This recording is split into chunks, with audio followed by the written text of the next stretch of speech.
आपल्याकडे किती प्रॉपर्टी आहे हे सगळ्यांना माहिती आहे, बरोबर? पण आपल्याकडे किती वेळ शिल्लक आहे हे कुणाला माहित आहे का? जन्माला येण्याचे संकेत 9 महिने आधी मिळतात, पण आपण जाणार आहोत याचे संकेत 9 मिनिट पण आधी मिळत नाही. आपल्याला जर 9 महिने आधी पत्र आलं, हां तुमचं आटपलं, आता हिशोब करून घ्या, काय अवस्था होईल माणसाची? पण नाही, ते संकेत मिळत नाहीत. 130-135 कोटी लोकसंख्या आहे भारताची. हजारो लोक रोज जन्माला येतात आणि मरतात, त्यांच्या नावाची नोंद सुद्धा इतिहास ठेवत नाही. आपल्यालाही त्यांच्याचपैकी एक व्हायचंय का? आले गेले काही नाही, कोणाला घेणं देणं. आपल्याला जर वाटत असेल की इतिहासानं आपल्या येण्याची आणि जाण्याची नोंद ठेवावी, तर तसं कर्तृत्व आपल्याला करावं लागेल.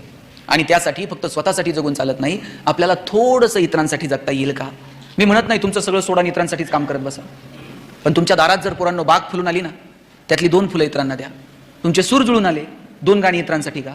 तुमच्या दारात आभाळ भरून आलं, उंजळभर पाणी इतरांना द्या. आणि तुमची उंची जर आभाळाला टेकली तर अशाच मानावर करून बघू नका, थोडंसं खाली झुका. आणि जी माणसं मातीत मिसळतात त्या मातीत मिसळणाऱ्या माणसांना थोडं तरी वरती उचलून घेता येईल का? मला वाटतं याच्यासाठी प्रयत्न करा.